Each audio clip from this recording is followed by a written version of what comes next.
Hello and welcome to the second of my Hunger Games rereading vlogs. I have just filmed the end of the last vlog because I forgot to end it and I'm editing it right as we speak, and I did start Catching Fire last night, which is exciting because, as I've mentioned before, this is my favourite of the trilogy. I am not entirely sure where I'm up to. Well, I am, but in terms of pages I'm not sure, so let me just check. I am up to the bit where they've just announced what the quarter quell is going to be. So I'm at the start of chapter 13, so let's see. It's nearly halfway through, I think. I'm about 44%. Okay, so I'm here having read this bit on page 196, and Joanna and I are going to be watching the film of this one this evening, so I've got a lot of reading to get done before we do that, but it should be okay because I can listen at 2 times speed, and I've got about three and a bit hours of listening time left, so should be very doable. And I'm really enjoying my reread of this book as anticipated. I was talking to Joanna, of course, that's kind of the point of this buddy reread. I was talking to Joanna about it last night, and I feel like this book in particular, but just this reread in general, just hits different every time I read them, because every time I read them I notice different things or feel differently about things.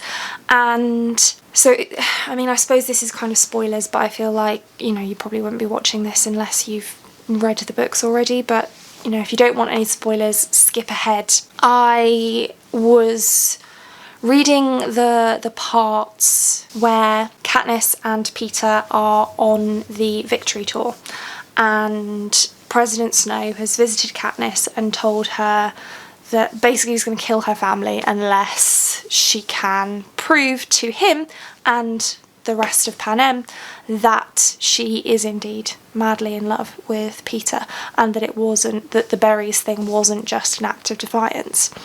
And so Katniss is thinking about, you know, they're on this victory tour, and she's like, well, how am I going to work kissing into this thing that we're doing, because it doesn't really fit.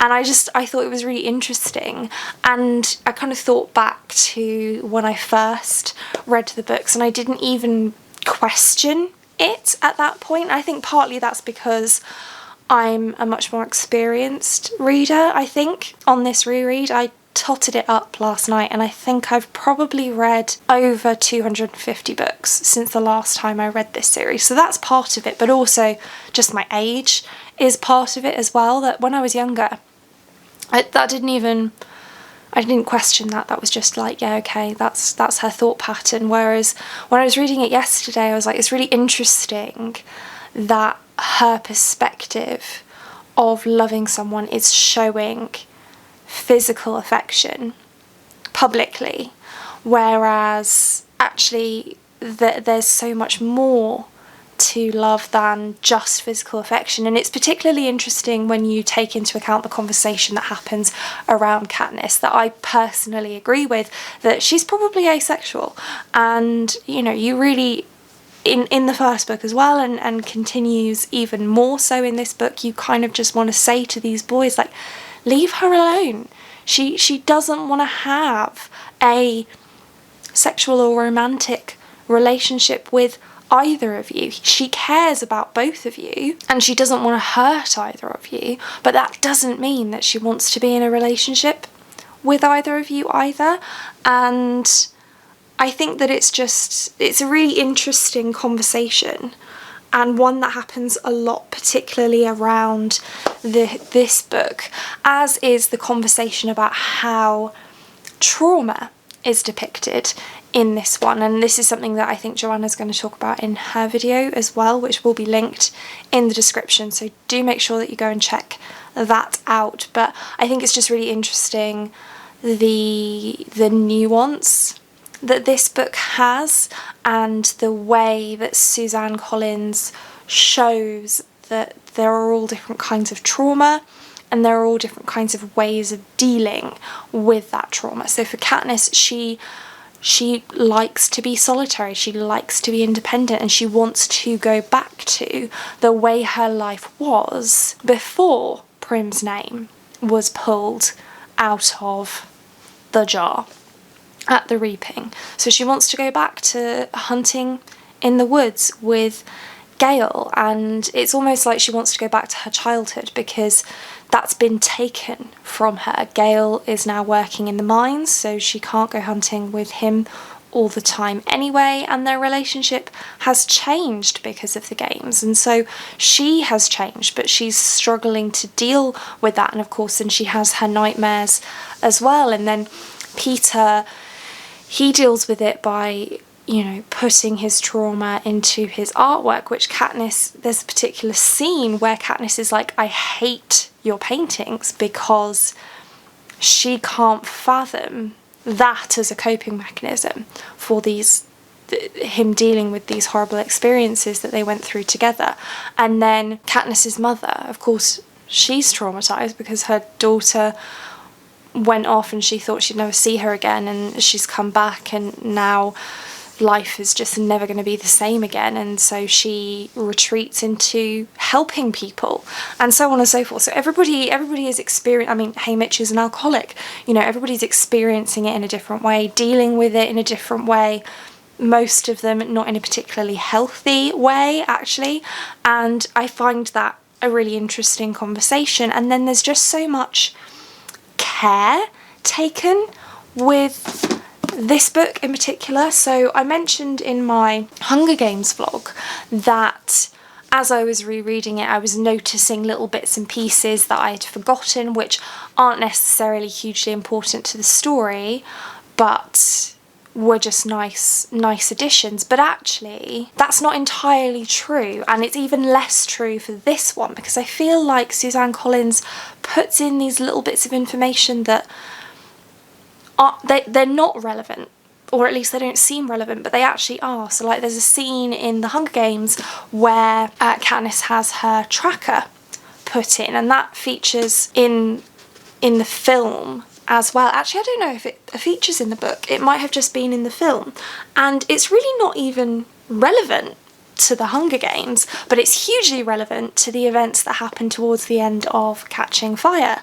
And in this one, for example, when Katniss is meeting with President Snow, she's thinking about how she used to go swimming with her dad in the lake, in the forest, and it seems so completely irrelevant. Like, why are we talking about this? How does that further the plot? But it does, because it explains why when we get into the arena, Katniss isn't fazed by the fact that they're surrounded by water because she can swim, whereas a lot of the tributes won't have ever learned to swim because they don't live in a district with open bodies of water, and Katniss shouldn't be able to swim either. Peter can't, I don't think, if I can remember right. So it's just interesting how these just little things kind of tie all in together. And so I've mentioned before, I mention it again, this is my favourite book in the trilogy. I am thoroughly enjoying rereading it. I cannot wait to watch the film tonight. I'm excited. And yeah, this is a really long intro clip, but I just wanted to talk to you all about all of my thoughts, and this vlog is probably going to be less interesting than my last vlog in terms of other things, because I don't really have any plans over the next couple of days while I'm going to be reading and watching this. In fact, to be honest, it's mostly going to be a 24-hour vlog, this one, because I'll have finished reading it and finished watching it by this time tomorrow, I think. But yeah, anyway, I will speak to you later, once I've finished the book, probably.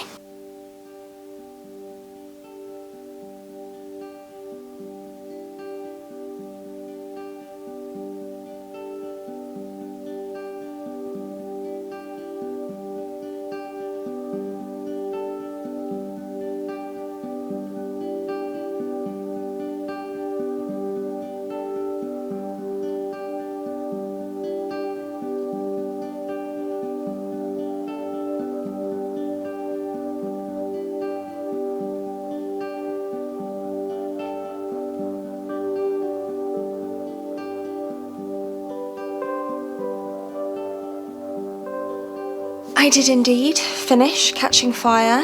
Oh, I didn't finish it before watching the film. I was still in the arena. At the point of needing to watch the film, I got caught up with work, but I did finish the book and I did watch the film with Joana as well, and I really enjoyed it. This is definitely still my favourite book in the trilogy, and I feel like it is one of those books that you do enjoy it more the more times that you read it, because you know what's going to happen after.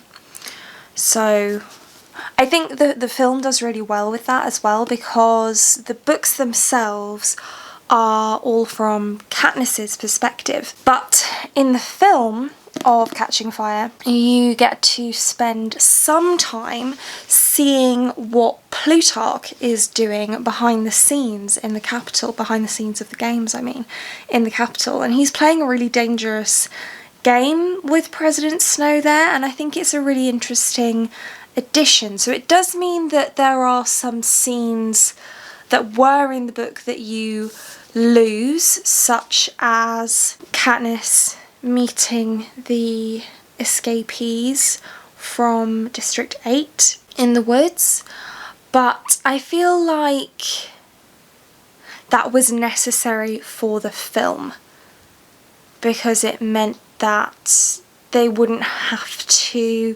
explain all of that in Mockingjay, but also I feel like it made the film more satisfying to a general viewer, so someone who isn't necessarily a reader of the books. But also I do think that in terms of character development in particular, the film does rely on the book a little bit, which I personally don't mind. I do feel like it's the kind of series where the films and the books work really well together, and I thoroughly enjoyed watching the film. I thoroughly enjoyed rereading the book, or rewatching the film and rereading the book, and yeah, it was a really fun time. Still my favourite in the trilogy.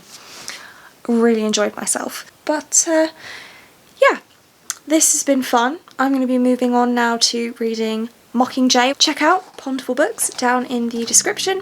And that's it for this one. Thank you so much for watching. If you like this video and want to see more like this from me, then do think about hitting that subscribe button, and I hope to see you here again soon. Bye!